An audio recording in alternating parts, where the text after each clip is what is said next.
and the controversy rages on. The goal that wasn't a goal in the eyes of the on-field referee and in the eyes of VAR as well. What a mix-up in this game between Tottenham and Liverpool. Diaz scores. VAR mistakenly believed that the on-field decision had been to award the goal. Incredibly, VAR's Darren England failed to intervene, relayed a message of check complete, and the goal there and then is ruled out. It's an absolute mess. PGMOL said, sorry about this, VAR intervention should have led to the goal standing, but the same VAR failed to intervene. It's a mess and a half. This was Klopp post-match. In the first moment I thought it's clear offside, but then it is offside, so you try to think they have a better view. At half-time we knew. With normal pictures, easy to see, no offside, but I'm pretty sure that whoever did that, made that decision, didn't do it on purpose. It didn't take extremely long to come to the conclusion. That's a bit strange, but that somebody else has to clarify that. Nobody expects 100% right decisions on field. But I think we all thought when VAR comes in, it might make things easier. I don't know why the people in the VAR are they that much under pressure. Today the decision was made really quick, I would say, for that goal. I know it's really difficult for the referees in a lot of moments. I didn't know, but he should or will blame the ref for the offside goal. That's absolutely not his fault. But for a lot of other things, he's not out of responsibility, I would say.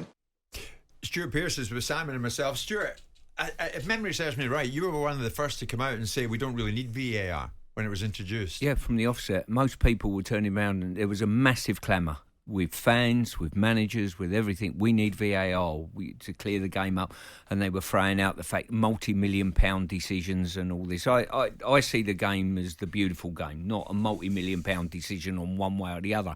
And I was always happy as an individual to say, let the referee the game. If he gets some right, fine. If he gets some wrong. Now, we're a couple of years down the line on this at the moment, and if someone said to me tomorrow, would I scrap VAR? The answer would be no, I wouldn't. I think more education, probably, of all of us in the game. I think players, coaches or managers should be sat at Stockley Park alongside a referee to make these decisions. I've said that from the offset, that I think that should be the case. And you can't lose track of the fact that VAR has cleared up a multitude of wrong decisions. Yes, it's got many more right than it's got wrong. 100%. We know that. And I've got to say, Klopp was very, very balanced with his statement. Maybe he got coached beforehand, potentially, when you go out and stand in front of the camera, because what he was thinking in his head and his heart might be slightly different to exactly what he delivered out of his mouth. Yeah, but look at what Liverpool are saying now, though, Stuart. And is this the tipping point? Is this the straw that is going to break the camel's back? The language that Liverpool use, Simon, I wonder, in their statement, I wonder if this is the moment. Because in their statement last night, Liverpool calling for escalation and resolution following the decision, which undermines sporting integrity. So what are they calling for? God only knows. Escalation, resolution. Someone's made a mistake. And irony of it is, if you took VAR out, that goal would have been disallowed anyway. So it's an interesting one, because the level of mistake that was made on Saturday was rather ludicrous, wasn't it? I mean, no one wants to defend it. No one, just because I've been in the corner of suggesting there needs to be a culture of better respect towards referees, because I was in the conversation last week where we had Mark Halsey talking about Saudi Arabia pinching our referees and making a case that we need to perhaps professionalise the referees more. If it means greater remuneration or better facilities, all of these should be priced into the development of referees and make it a more valuable profession, because clearly we haven't got a good enough set of referees. We talked about that last week with Mark Halsey, where he named two referees, Anthony Taylor and Michael Oliver, that were the two referees that he would say would stand out. We should have a litany of standout referees. No one can defend the decision-making process on Saturday. I do believe that the characterisation of VAR from the get-go has been flawed.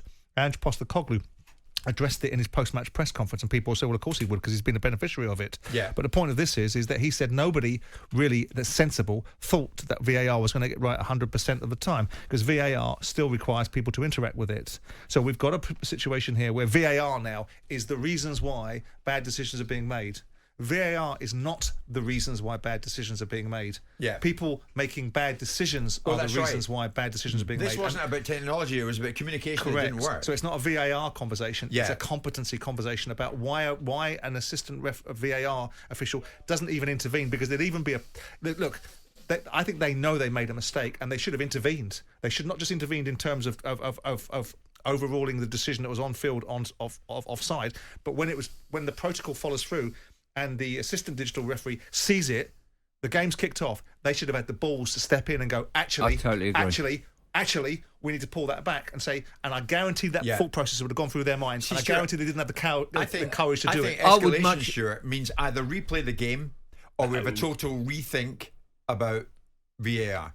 I think the only time to do that is probably at the end of a football season, to be honest with you, and get the clubs together and do that. You cannot do that after one incident. I'll tell you what, if Tottenham, Liverpool would have gone without an incident, I was at the Villa game on Saturday and there was 2 decisions that led to goals. One was an offside that I, for the life of me, can't see why it wasn't ruled as offside. It looked to me as though Ollie Watkins' second goal, a player's right in the line of the goalkeeper, and another one was a foul in the build-up to one of their goals as well. And I'm thinking, how have they stood? I just couldn't understand it. No one's going to take VAR away, so let's take some of the hyperbole out of it. Right? Hearing that Arsenal invincible Martin Keown is suggesting the game should be replayed. Good for Martin, right? But most of us live in a real world. Well, right? no, but he won't be the only one. It's not going to be replayed. Because the situation is this, right? If you take away VAR, that goal would have still been disallowed. So the argument would now be raging about not VAR, about the competency of the referee. Right. The issue that we have is that in high-profile moments, they're shooting themselves in the foot by making basic errors that Howard has got to get hold of. He's got to get hold of the culture. I guarantee in that Stockley Park, someone knew that decision was wrong and they didn't want to break protocol because they were more concerned about the ramifications of breaking protocol. What, you think somebody in the VAR truck I'm willing, knew it was wrong, I'm willing to kept still? I'm willing to wager you someone went, hang on a second, that's not right. We've made a mistake. The game kicks off, and rather than say game's kicked off, and the protocol is once the game's kicked off, you have to stay with it. Someone potentially might have had to break protocol and turn around and say, no. In the interests of a better outcome, I'm prepared to go again. And the culture of fear and the culture of... But what's that going to look like, though, Simon? If somebody in a VAR truck says, listen, everyone, which would you rather that's have? a mess up, that's a balls up. We got to get the referee to stop the game now, and we're going to go back. Can you imagine the carnage? Everybody in the world would have lived with that. Besides Tottenham, everyone in the world would have gone, hang on a second. Everyone, clear evidence, they knew it was wrong. In terms of people watching, I'm watching it, you're watching it. So what, Tottenham against Liverpool, it's 0-0, the game's going on, referee blows up. Actually, guys, that decision moments ago, we got that wrong. It's a goal. It's 1-0 Liverpool. Process. What is it? What do you think the reaction will be like to that? Let me ask you the question. The process was clearly flawed. The process broke down. Human error intervened. So which is the worst? Breaking protocol and saying we've kicked off quickly, hang on, stop the game, hang on, I need to intervene, or allowing a process which is clearly, evidently, and wouldn't have taken long to work out was flawed. So I'm not talking about 10 minutes later, I'm talking about within a minute. Yeah, but we're debating which is the least embarrassing moment. I'm astounded that you're even turning round and saying his process of what should happen, and this is how it should happen. You look, the game restarts, Stockley Park say, hang on, the decision that we made... We've got it wrong. Contact the officials, tell them to stop the game and give the goal. That's what should happen. Absolutely. 2 wrongs do not make a right. Absolutely right. What is the reaction inside the stadium when What's you do that? What's the reaction this morning? So what? You've got to get. It sounds too obvious to People say. Make mistakes, They've got Jim. to get the decision right there and then. End of. We all know that, Jim. But what you're asking for is the mischaracterisation that they're going to get it right 100% of the time. They're going to make mistakes like everybody does in every walk of life. You honestly think a minute ago there was a decision? We've just been informed via the VAR truck at Stockley Park. That was wrong. It's actually 1-0 Liverpool. Absolutely, Jim. Yeah. If that's what it takes. If you're sitting here now saying what should the resolution have been? Right? The resolution should have been got the decision right in the first place. If that doesn't happen, what's the fallback position? Okay, if something as glaring as this, because no one can excuse it, the competency of the individual is in question here. The diligence, the paying attention to what's going on in front of him, all the explanations that will come out from the PGMOL in the ensuing days, they've come out very quickly and gone significant human error. Right? Liverpool are ramping up the rhetoric. They're going to get nowhere with it. No one's going to take VAR back. No one's going to strip it down. We're not going to be the only league in European football. They haven't said the statement for fun. Liverpool have there's a clear intention behind the statement. I'm sure they haven't, but that's irrelevant because ultimately escalation and resolution. Fine, escalation and resolution. Okay, escalating it to whom and to achieve what? The resolution is the game's been played, the outcome has been determined. That's the end of the discussion. Human error comes into it. So if that referee didn't have VAR, that goal would have still been disallowed. So which part of it are you going to take down now? You can take the on-field referee off the bleeding pitch as well now. They all failed. Failed. On a serious note, is it your belief, Simon, this morning, that within the PGMOL this morning, there is a feeling that someone stayed deliberately silent in that truck when they should have shouted? No. You're missing my point. The protocol of the current rule mechanism is once the game's kicked off, they have to stay with it. Someone had to be prepared to break protocol in the better interest of the game. That's what I'm saying. And then and then deal. That's not staying silent. That's not someone saying silent. That's someone obeying the rules. Someone had to have real conviction to say, I'm prepared to take the wrath of working for the PGMOL and break protocol and live with the consequences of that in the better interest of the game. And I bet they'd have been supported by Webb. I admire somebody to stick their neck up and say, I got that wrong. Stop the game now and give leadership. the goal. And there's not enough exactly. of it. Otherwise, what do? Stick your head in the sand? But it's never been done before. Look at the state of VAR. And someone needed to done it. Has we ever seen a VAR decision quite like this one? Where the guy's looking at the wrong pitch. He might as well been sitting to Mike Dean, having a chat with Mike Dean. Not to be too facetious about what Mike Dean said, but he might as well have been reading the Sporting Post of Harry Redknapp. They weren't watching the game. Yeah, but Simon, imagine the moment. Tottenham are on the attack and the referee blows. The play stops and an announcement is made. It's 1-0 Liverpool. So what? The protocol is flawed. When you've got a situation like this, where it's so evidently wrong, and people keep saying the VAR wasn't there, but what we're doing is saying, OK, let's look at the error. VAR is the problem. Look, the on-field decision was bad. The VAR was bad. The whole thing was bad. So the bottom line was, if we're saying if this argument is centred in get rid of VAR, we still would have had a disallowed goal. Do you think what you'd be doing now is managers screaming about the competency of referees? Do you think this morning, Simon, out there, it's chairman to chairman on the phone, we need to think about this bloody VAR. We've got to get a vote going. No, absolutely not.